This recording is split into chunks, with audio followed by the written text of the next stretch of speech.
It's the ZOZO Championship DraftKings Picks and Preview show. We're the Tour Junkies. I'm DB. I got Pat Perry with me. I'm sipping on some tequila tonight, Pat. You know, Ooh, it's hard to get fired up for the ZOZO. You got guys withdrawing left and right. And so tonight I just figure I'm just going to knock back some I got a Paloma here. I've been making a lot of Palomas at home. it's good. It's good And stuff. I'm excited about it. What's on tap for you tonight? I just got a little Wild Late brew. A little brew this evening. It's good. Man, I just, there's probably some new listeners of the Tour Junkies podcast that just don't even know about the days where Pat was sipping Tito's, from start to finish and arriving on Planet Tito's about 3/4 of the way through the DFS show, because it's really a pretty heavy beer for you now. Yeah, it is. It's way calmer for me on these shows. I just sip on. I say that you're right. It could get off the rails. I don't know how I'm gonna feel tonight. I was texting you before the show. A little combative already. I was already a little bit grumpy. Yeah. You know, the family was kind of ticking me off a little bit. It wasn't you. It was me, DB. It wasn't you.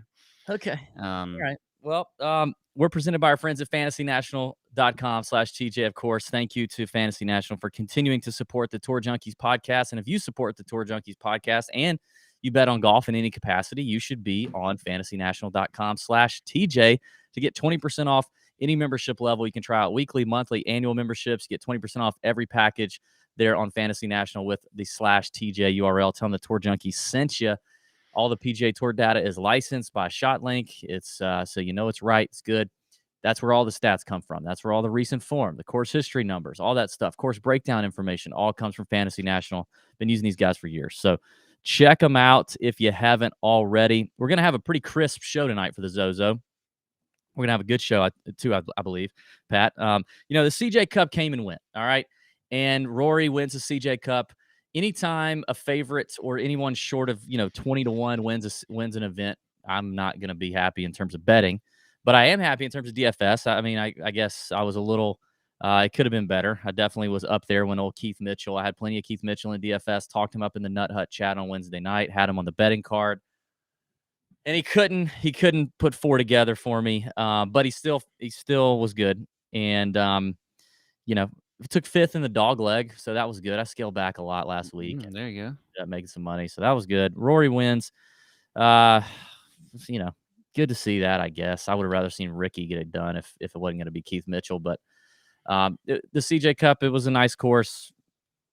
I think that's it. Like, what I don't know. I don't want to talk about it anymore. The Keith Mitchell thing really hurt my feelings. Hey, this week, need to make an announcement. We're not going to have a European Tour podcast this week. Our boy Mark Hill is down and out. He's got a little he's under the weather, and he's got a newborn at the house. He's got a lot of stuff going on. So no European Tour pod from Mark. So best wishes. Hope he gets better, but don't look out for that this week. I think I don't know if there's an event next week or not. Maybe there's a break. I don't know. But whenever it comes back, he'll be ready to go. Now tonight. Now I will say this about the CJ Cup. I did win the Cam Davis versus Jason Day side bet that you and I had from the betting wheel last week. Not as easily as you might have thought you were going to win that. Dang it. If between Keith Mitchell collapsing and then Cam Davis being literally 7 shots clear, I wasn't even looking at it anymore. At a certain point on Saturday, I wasn't even looking at it. And then he just starts crapping down his leg. And I'm like, I'm going to lose this thing. It started to feel like JT, the JT Spieth bet that we had for one of the majors when JT coughed it up on like the 71st hole or something. But I did narrowly escape with the tiebreaker, and Pat will be taking. It's like an asterisk win. It's an asterisk win. A win is a win. I will freaking take it. Pat will be sucking down some baby food peas on the betting show. So you're going to want to make sure you tune into that if you haven't. I really don't. I mean, I still don't understand. There was never a point on the show where you got to choose what baby food. Like, I was all ready to eat some peaches or some shit. That's such a cop-out. And then now I got to do some peas. But it's not a cop-out because I'm not. I got peas right here. Oh, I'm saying if you would have done peas. I know, but I'm saying if you would have done peaches. AC's in the chat. Yeah, he's right. You screwed yourself by allowing it to be birdie. And I do believe you set the tiebreaker. I think I threw it out there and I was like, should we do DK points or should we do birdies? And you said, let's do birdies and eagle. Like birdies are better. So it was on you. And Cam Davis had him by one extra birdie or better. So I win the tiebreaker. You know what though? For the poor run that I was on with those side bets, I think I could use a tiebreaker going this way. So there you go. Sam, shut up. Yeah, Sam's right. I didn't get to choose the 40 that you okay. Anyway, we'll see how this goes on the betting show. I'm not happy about the P's, I'll put it that way. I was like more thrilled when I got to choose for myself, but it's it's also member guest week for us. My member guest Champions Retreat is this week. It's the 4th time, right, Pat? It's the 4th time you and I will be partners in my member guest. It's a big week for us. Very exciting. Thursday, Friday, and Saturday. Well, Thursday evening, Friday, and Saturday. So if you're not following along on Instagram, you need to at Tour_Junkies. Check that out. Should be a good time. We might get into that later. We might not. But I do know one thing, dude. The weather's looking so pure that this hoodie that I'm wearing right now. Oh, yeah. This I wanted to wear the hoodie. I have a hoodie on, but it's not that one because I knew you were going to be wearing it. Look, you'll notice. Yeah. There you go. You'll notice no strings. It's a golf hoodie. It's made by a golf company, golf brand. Got the nice little Golby patch there. No strings, so you can rip it without having that all in your way. It's like a nice. It's a sweet hoodie, and we only have a handful left. We kind of re-looked at the inventory today. No more larges left. We do have a couple XLs and some 2XLs for you big boys and some mediums in there if you want one. But you better get them. TourJunkies.com. They're going to go fast. And if you're a member of the Nut Hut, you get 20% off. So knock that out. All right, Pat, let's get to it. The ZOZO Championship 2021 from Accordia Golf Narashino Country Club. We've seen it before in 2019 when Tiger Woods made his amazing comeback. What you got for us, buddy? Yeah, we're at the AGNCC this week. Ooh, AGNCC. Yeah, that's right. It is a par 70. It is 7,041 yards, so not very long at all. Again, we got another no-cut event, short field this week. As far as the fairways and rough out here, we've got ZOZO fairways and rough, which is somewhat unusual when you consider there's not a whole lot of courses that feature ZOZO from tee to green.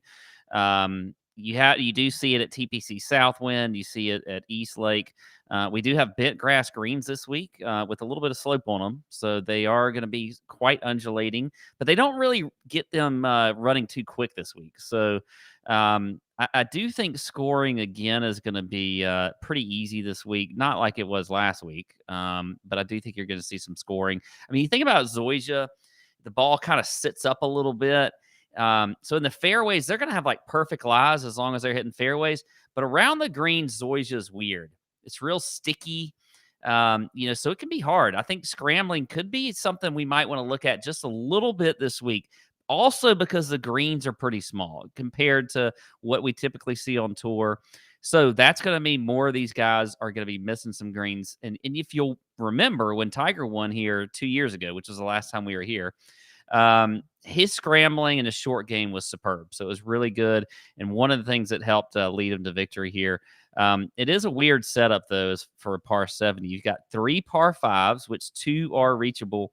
And then you've got 5 par 3s, which is very unusual. The rough tends to not be all that difficult if you do miss the fairways. I don't think it's going to be that penalizing if you miss the fairways and you're in the rough. I mentioned small greens, so I'm going to be wanting to really look at keying in on things like strokes gained approach, ball striking, those kind of stats, greens and regulations, scrambling a little bit because they are going to miss some of these greens. But I do still expect some good scoring this week. You look at when Tiger won here in 2019, which was the first year they really played this tournament, and he was 19 under that year. Last year's winner was Patrick Cantlay, but it was at Sherwood Country Club, and they played over here because of COVID. So overall, though, the stats I'm looking at, I'm going to look at form, strokes gained approach, ball striking, par 4 scoring. You've got 10 par 4s this week, and they're really weird because a lot of them are kind of short, but then a lot of them are very long. There's not a whole lot of in between. It's sort of different than, just those normal like 450-yard par fours. There's some short ones, and then there's some really long ones, and you hear a lot of the players talk about that. So they're going to have wedges into a lot of these greens on the par fours, but then they're going to have some long irons as well. So I think if you just kind of stretch out looking at some par four scoring, that could be something that is something just to as an outlier to look at, and then putting on bent grass greens. So there you go, DB. That's the course breakdown for the AGNCC. Yeah, the ZOZO. I would say this, like right now, Vegas has the over-under winning score at minus 18.5, right there near that Tiger number. But Tiger kind of blitzed everybody. Actually, Tiger and Hideki. Tiger won at 19 under. Hideki was in second, 3 behind him at 16 under. And then everybody else behind Hideki didn't start back until 13 under.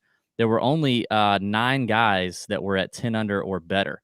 So I do think this is going to be a little tougher test potentially than what we've seen the last couple of events. I don't know that we're going to reach the doesn't sound like we're going to reach the 20s or anything like that. So because of that, I agree. I like the scrambling call.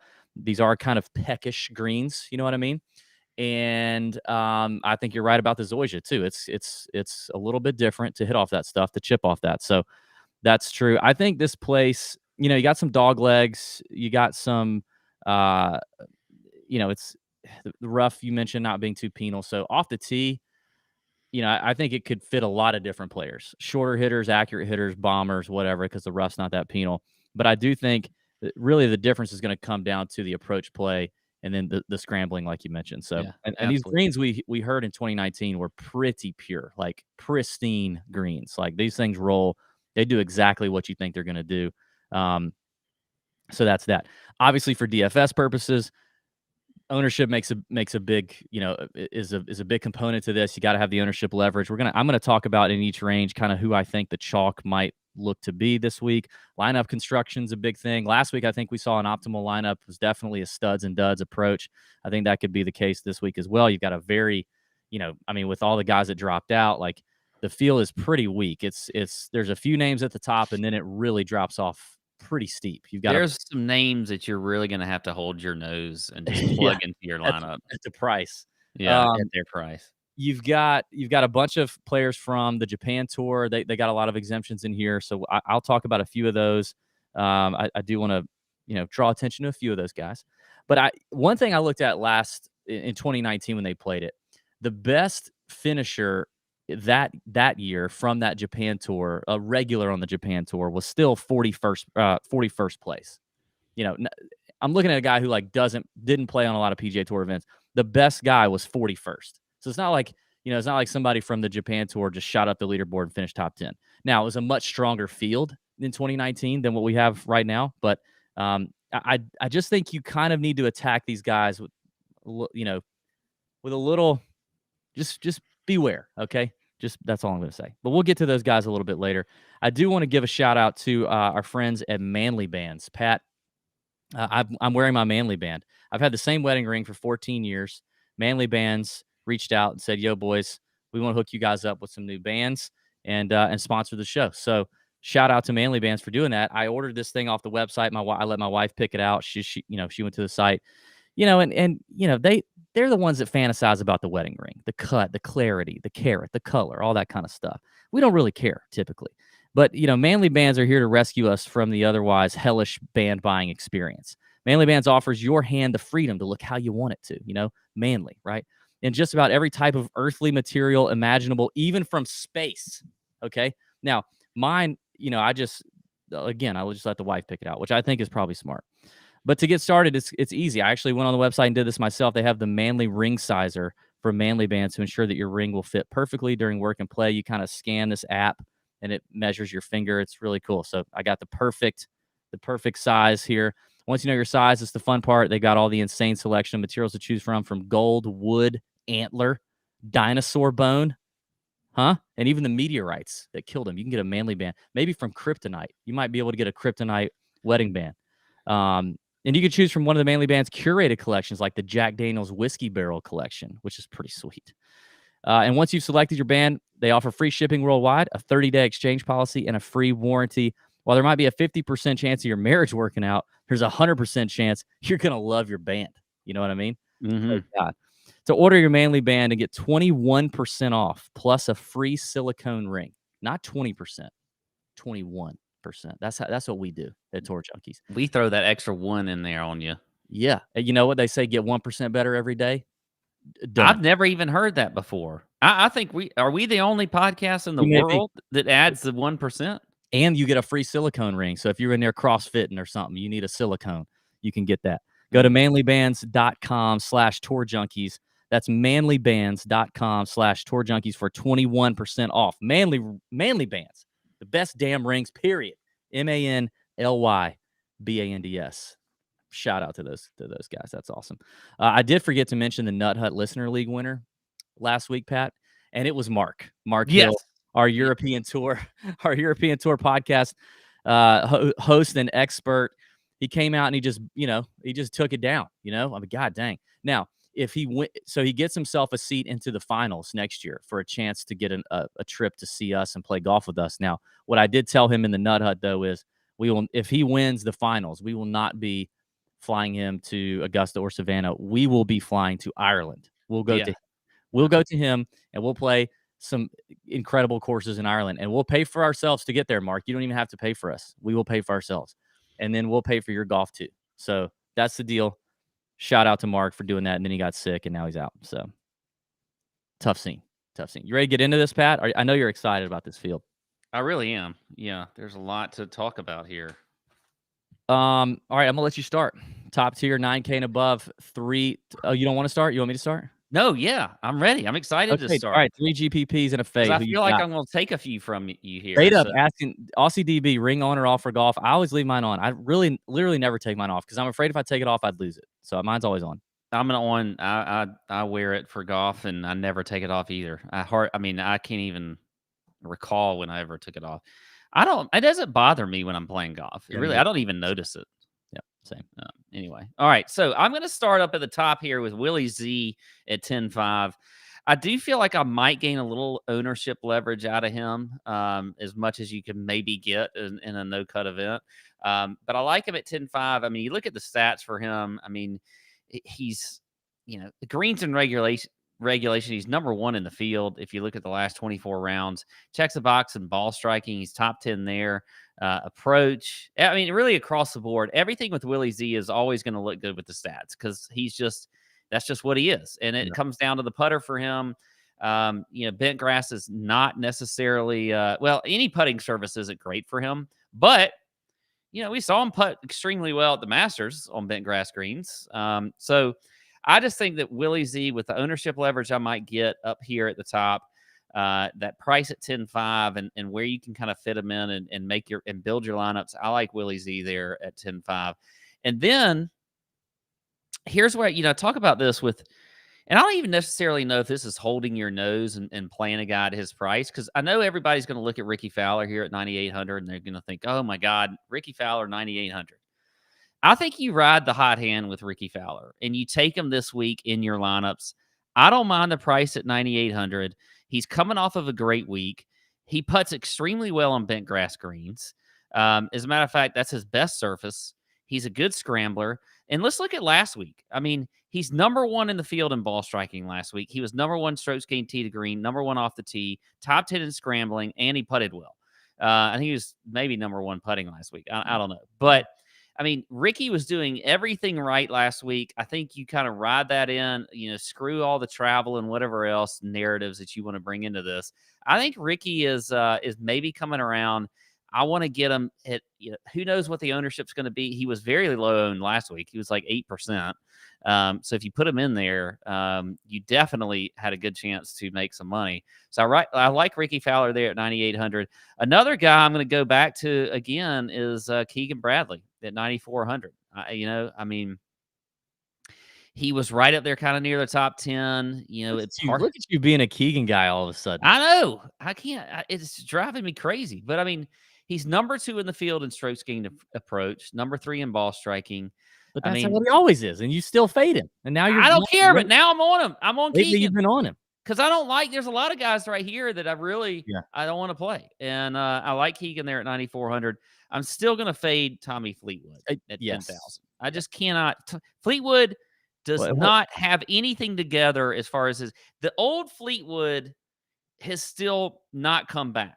Okay, he's gone. if you're struggling in Fleetwood land on the land of Fleetwood Planet or whatever it is, The land of the planet. he is. Is that like a land where everybody has cankles? Yeah, in the Cankle land of Fleetwoods, like he's still trying to find himself. You know, he's like walking around the planet. He's trying different mushrooms and shit, like thinking like maybe something's gonna like all of a sudden he's gonna get all the stuff back that he used to have, but it's not working. And so I think Fleetwood is out. Not going to play him at 10,000. So there you go. Yeah, Tommy Ladd is broken right now. I don't know.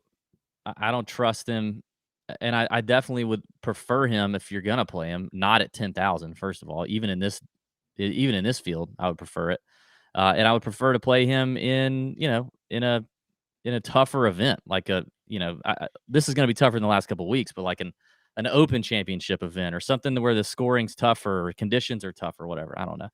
Fleetwood is my fate as well. Definitely out on him.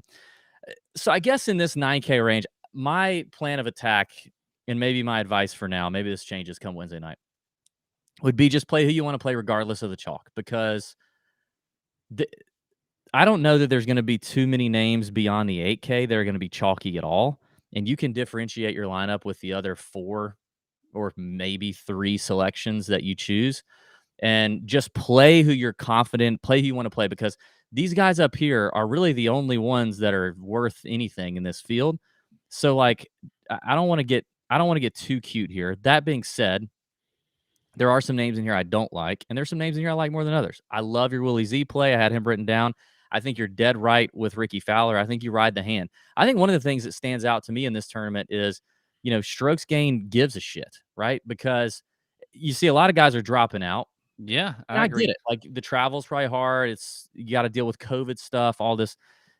Whoever remains, I feel like, for the most part, cares. And a guy like Ricky needs it. He needs to take advantage. Absolutely. I mean, he needs to take advantage of a no-cut event where world golf ranking points are maybe a little higher than normal, and he's coming in hot. Like, why would he not be amped to go, to suffer through the travel and the COVID stuff to come here and keep it rolling?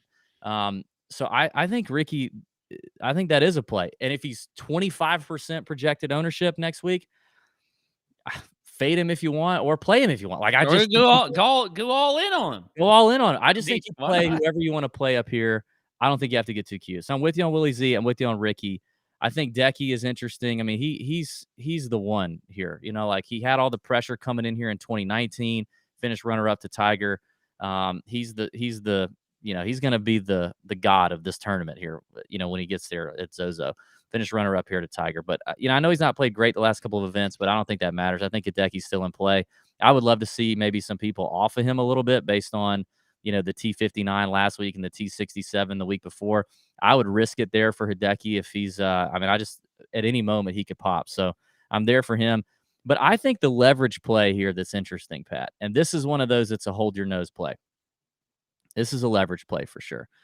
But in recent results land, okay, 25th last week at the CJ Cup, 5th at the BMW back in the playoffs, 7th at the Northern Trust. So, missed the cut at the Shriners, his first event out. But if you look at something that I think is important, which is DK points scored over the last 24 rounds, he is number 1 in this field. And that's Eric Van Rooyen at 9,500. It's a little scary. That one scares me. Like, I really can't. Yeah, I have a hard time getting him. I don't usually play EVR. Number 1 in DraftKings points scored. Honey mustard. 23rd in the field off the tee, 21st in the field on approach, 26th in long-term bent grass paspal and putting splits. So I don't know. I think he's interesting. He's a volatile player. He's terrible around the greens. He better hit his greens and reg or he's going to suck. He's a volatile guy, but I do think in a field this terrible, he could do a little something. He could get a little crazy. So I think EVR is an interesting leverage play there. I think the chalk here is going to be Morikawa and Xander. And I think Ricky is going to be. I definitely think Ricky's going to be chalk. I don't think nobody's getting fooled on Ricky again this week. I think everybody's wanting to play him. He's a guy people want to play anyway. They want to see the comeback. They want to see it happen. So that's what's going to happen. Do you think Neiman is going to be somebody in here that's going to just fly under the radar? I looked at Neiman. I faded him last week, and I mean, I just don't see it right now with him. He's on Instagram taking pictures of that hottie girl of his. Like, I just don't. I think he's just there. He's collecting a check. He's good. Yeah, probably so. Okay, he'll win. All right, 8K range. I actually really like this range, Pat. I like this range. I don't like the 7K range at all. 7K range is pretty tough sledding. The problem is, like, lineup construction wise, if you end up playing, Willie Z and Ricky up there, like, you're gonna have a hard time getting a lot of 8K guys in here. So it's gonna be, you got to think about how you want to do the lineup construction thing. But I don't feel good enough about all the 8K guys to like start here or start in the low. I don't like enough of the low nines. I mean, unless you want to go like Keegan. You could go Keegan EVR and hit a couple guys here, maybe. I don't know. Yeah. Tough scene. I'm having a hard time narrowing it down here in the 8K, honestly. I think the chalk is going to be Vegas and KH Lee. I like KH Lee a little bit here at 8,700. He's checking some boxes, playing well, good form. I think he's a guy who wants it. Like, I think he's hungry right now. I think CT Pan comes in here in good form. He played here in 2019, didn't play very well, but T6 at the Fortinet, T11 at the Sanderson. You don't have to be long off the tee here. He's 8th in this field in approach. He's tied for first with EVR in DraftKings points scored over his last 24 rounds. And he's actually not terrible off the tee. He just hits a lot of fairways. So decent scrambler as well. I think CT Pan is interesting, and KH Lee for me. The fade here is Lanto. I can't figure him out. He's like every now and then he pops and he does something decent like he did a couple weeks ago at the Shriners. But other than that, he's been total garbage. So I'm out on Lanto. Okay. Yeah, I was getting close to being out on Lanto as well. Yeah, I am. So I'm with you on CT Pan. He was my top play here in this really? area. Yeah, I love CT. I think this is I think that's a stretch. I don't love him, but I mean, it's hard to say you love a lot of guys in this, this tournament, but I think CT is a great play this week. I mean, you look at approach 11th in ball striking. I mean, the guy is a little rested, even though, but has already played some fall events. Didn't have to play last week. I like that about Willie Z too. I just think this is a good spot for CT. I think he could play extremely well over here, so I like him there. And you look, like you said, his form. I mean, with that T11 at Sanderson, top 10 at the Fortinet, I think CT is a really good play this week. Surprised you didn't mention Adam Schenk. I like him. I think this could be a good course for him. Coming off of a third place finish at the Shriners, has been had a really solid year, even though it's been relatively up and down. I think Adam Schenk is another guy that this is a good course fit for. So I like him there down at 8,200. He also putts well on bent grass greens. I mean, literally across the board. If you're looking at stats, and he's like top 20 in all the stats. So I like him, 8,200. My fade is actually a guy who has good history in this event, even though he's only been one time on this course, but he was top 10, and that's Ryan Palmer at 8,300. He's broken right now. He is. I like Ryan Palmer too. I'm always a sucker for him, but he has been bad. He's been really bad, and he's not checking any boxes when you look at the stats. I mean, he's near the bottom of the field across the board, whether it's ball striking, approach, putting, whatever it is. Ryan Palmer has not been good. So at 8,300, he will be my fade. Nice. 7K range is pretty clear for me. I don't love this range either. I got 3 guys in here that I like in tournaments, and I'm going to get to the kind of the sneaky, like, who the hell is that names in the 6K range. So, you got Kanaya in here, Takumi Kanaya, who's a good player, but I'm not going to spend up on him when there's other guys up here that are more regular contenders on the big tours. And you've got more value. I think you've got better value on some of if you want to try to sneak in a guy that is going to be like 0.2% owned. I don't think Kanaya is the guy. Here, for me, it's obviously Luke List at 7,900. Not sure why it wouldn't be. Rough, not a big deal here. Great. He's third in strokes gained off the tee in this field, 26th in approach, 11th around the greens. He's a good scrambler. And I mean, it's Luke List. Like, he's going to score. And again, he's another guy that like needs events like this to get points, to get FedEx Cup points, to maybe finally win a golf tournament that's decent. So List for me at 7,900. Norlander right there at 7,400. This is probably predictable, but I think these are the clear names here that I like. Strokes gained approach. He's third in this field. Around the greens, he's second. It all comes down to putting for Henrik. To me, same thing with Luke. So, here we go. And then it's going to be Tom Hoge at 7,000. Love me some Tom Hoge. He's hitting the ball really well. 6th in approach, 7th in DraftKings points scored, 13th around the green. Hoge finished 32nd at the CJ Cup, 14th Shriners. I mean, Hoagie's a ball striking son of a gun, and he's got some like, he's sneaky. Got some top fives, like 4th at the Northern Trust is solid. 3rd at the OHL last year. I mean, he just like every now and then he'll pop up. Last year in 2020, 5th at the Farmers, 6th at the Amex, 2nd at the Greenbrier back in 2019. Like, these are PGA Tour events. He has top 5 upside, potentially even winning upside, and he's gained strokes on approach, a lot of strokes on approach in his last 4 events since the new season. He's played all 4 of the new ones. So he's gained at least 3 strokes on approach in every single event in this new PGA Tour season. Coach Scott Hamilton's got him striping those irons, kid. So I think Hoge is a very nice play and a good value down there at 7K. I like him a lot. The fade for me is Higo. I continue to look at Garrick Higo. He's priced up here at 7,800. He literally should be he should be 6,500. He should. He's getting a lot of credit off of it. Absolutely nothing since winning the tournament that we will not name and will not discuss, because it was the biggest crap show tournament in the history of tournaments. So I'm not 7,800 for Higo is I'm out until he shows something else, man. Like, I don't see it for Higo. The chalk here, I don't think there's anybody that's going to be chalk in this range. I mean, I really don't. I think Higo, you're right. I just he's living off of he had a good late spring, early summer, and then it's just good tournament.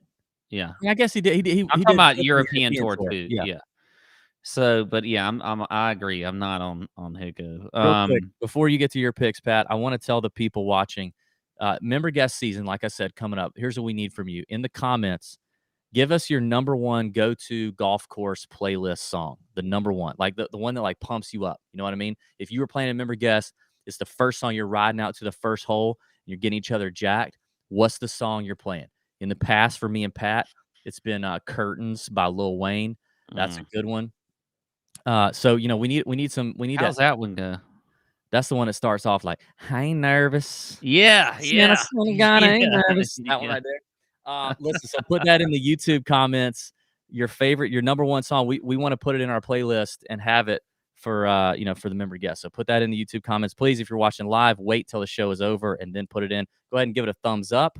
Give it a like and subscribe as well.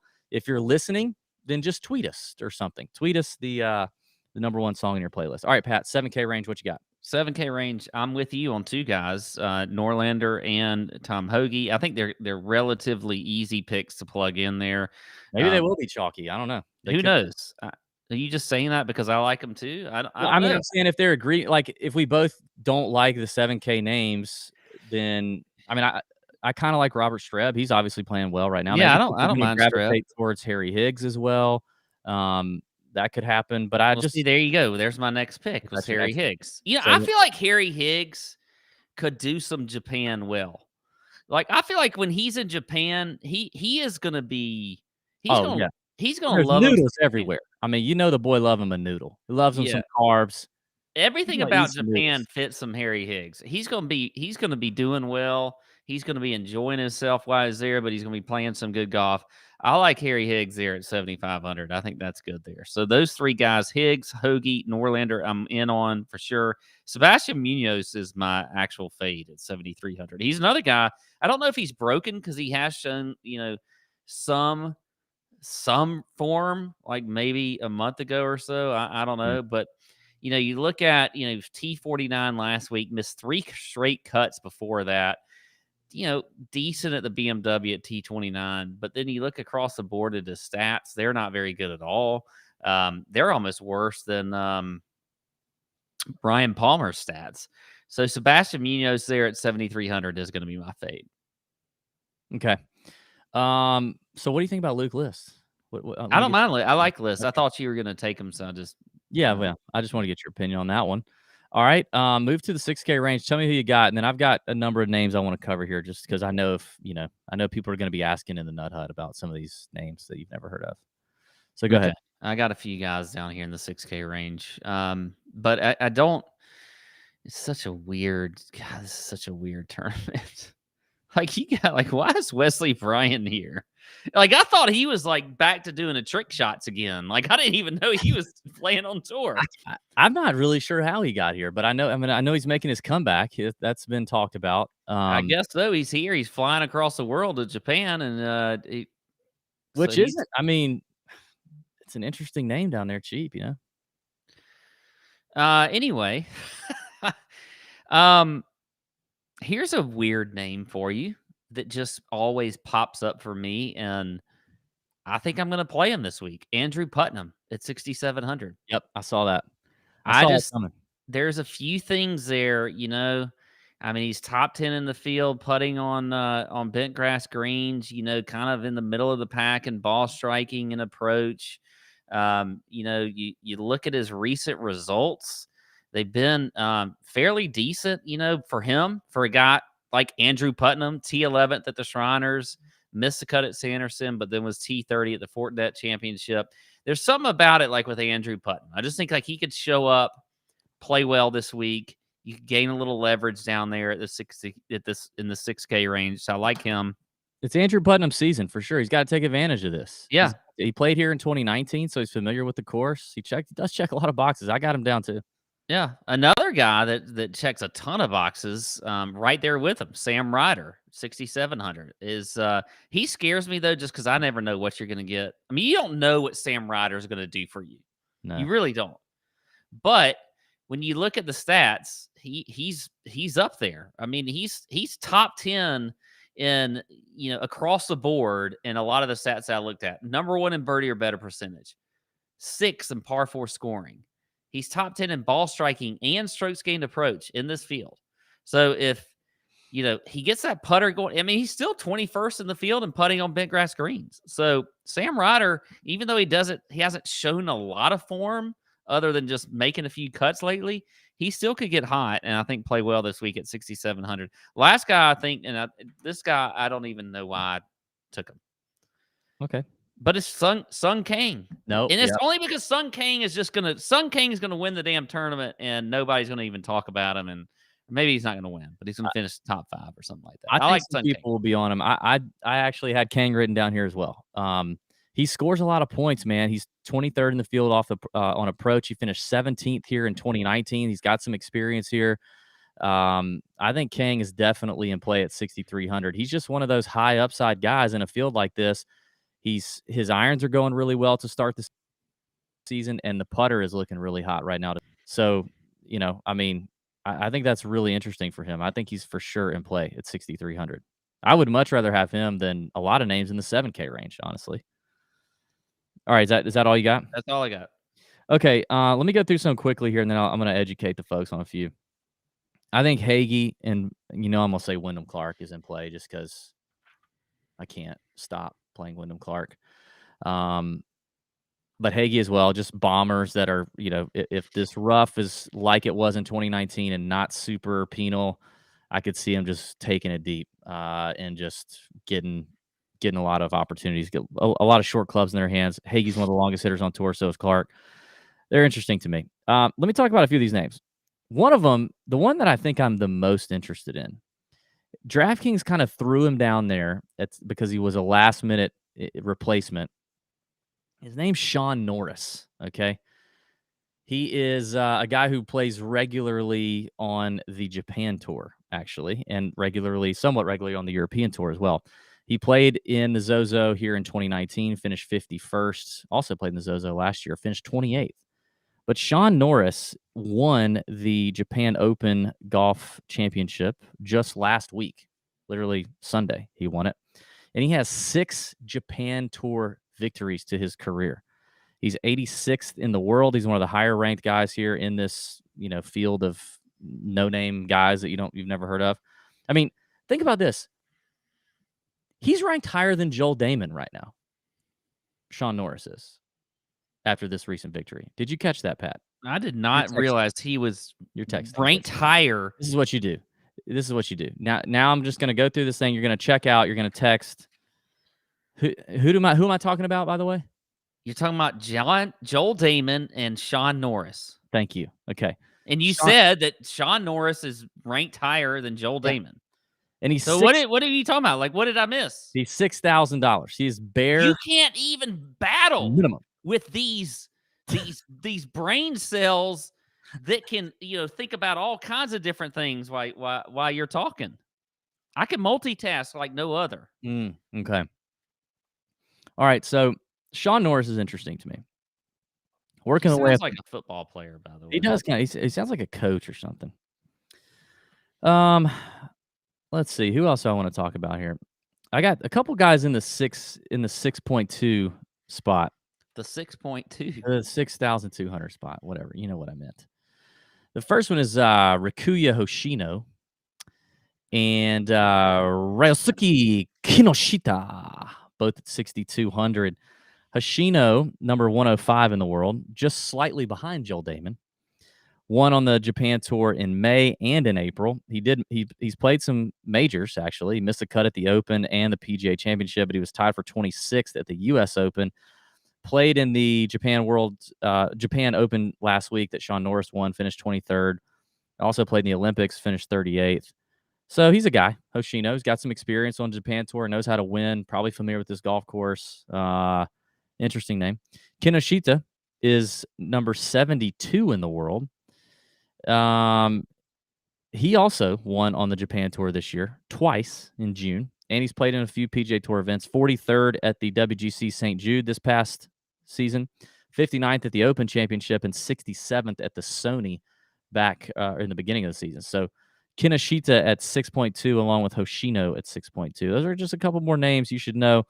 I think Chan Kim is a guy that some people maybe be familiar with, 6.5K. He's got 6 Japan Tour wins all time. He's number 80 in the world, won on the tour in early October, just a couple weeks ago. T15 last week at the Japan Open. T23rd at the PGA, and also made the cut at the Open Championship, finished T53. He's played the Workday. He played the last ZOZO Championship. So Chan Kim at 6,500 is another possible name in there. But at the end of the day, I don't know that I'm choosing Chan Kim over Brandon Hagee or Andrew Putnam, right? Yeah. I do think Sean Norris at 6K, because it's the dead minimum bottom of the barrel number, is one that I probably will have in a GPP lineup and just go balls to the wall up top. Why not? He gets 4 rounds. Yeah. And, Yeah. So there you go. And he's coming in hot. He's coming off a win, right? Yeah. That's good. I mean, it's a Japan Tour is not a slouch tour. This is not like the Sunshine Tour or the Challenge Tour. There's some good damn players to play, man, in the Japan Tour. I mean, it's obviously not the PGA Tour or the European Tour even, but it's a solid tour. He comes off with a win. He's very comfortable playing in Japan. I don't know. Played this course before. So there you go. That's the picks for me. That's it. Let's do Pat, let's wrap this up.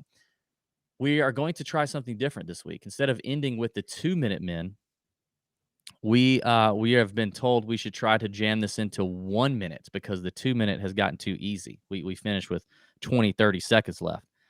And 1 minute is probably more appropriate anyway. So the 1-minute men, 1 minute DraftKings GPP lineup build. Pat, I feel like with this limited field and with some of the names that we agree on, we should be able to knock this out. Yeah, I think we can make this happen. All right, so you pull up the timer. All right, I got the timer. Okay, I'm going to get my thing. I'll tell you when to go. Here. Okay, hang on. Nope, hang on. You're going to have to really be on point with telling me what we have left to work with. Okay. Okay. All right. GPP lineup for the ZOZO Championship. You tell me when. Okay, ready? Yep. Set, go. Let's eat the chalk, Willie Z. Okay, Willie Z, I'm in. And Fowler. Ride the And hot hand. Fowler. Yep, in there. Go Sean Norris. Fine. Yeah, let's do it. Yeah. Yes. 3 names left. 7,900 is the average. All right, let's go up into 8K. Let's maybe go Shink or Shink. He's cheap. yeah. Let's go Shink. Okay. What about we got 77.50 left. 30 seconds left. God dang it. Norlander, List, Hoagie. Let's go Hoagie. All right, Hoagie. We got 8,500 left. 8,500. One more player. 85. Let's go. Norlander. Let's leave some. Let's leave some. A lot. Let's leave a Yeah. lot. Let's go List or Norlander. Pick Norlander. Okay, done. Are we done? Yep. Ooh, we left a lot on the table there. All right. Woo. So we managed to get. We did leave a lot on the table with Sean Norris in there. My God. All right, Willie Z, Ricky Fowler. This is gonna be a well leveraged lineup though. Adam Schenk, Henrik Norlander, Tom Hoagie, and Sean Norris. Him and he's the most recent winner. Yeah. In this entire field. Most recent winner. Just won on Sunday. What do you think about that? There it is, the 1 minute man. We did that, dude. We did that right there. That's gonna be a lot harder when we don't agree on a lot. No, that is going to be harder doing a minute like that. But I like that one, and it is obviously a no-cut event, so it does make it a little easier because we can just kind of. And I think, because I listen to your picks and you don't listen to mine, I think it helps that I kind of throw names out there because I know who you liked and who you didn't like, and so you can quickly agree. If I wasn't listening, then I would be naming names and you'd be like, I hate that guy. I faded him, and I would say, oh, I was on my phone. No, I listen to your picks all the time. Okay. All right, let's go do the betting show. Get some peas for you, buddy. I can tell you're hungry. You look famished. I think it's yeah, I do need some peas. I need some Here baby. I need some baby peas. Oh, I'm gonna do that by the way on the show. Good job. Okay. All right. Thanks for watching. May your screens be green. See you on the betting show. Don't forget to leave a comment. Your #1 song, golf playlist. Check us out on Instagram as well for the memory guest.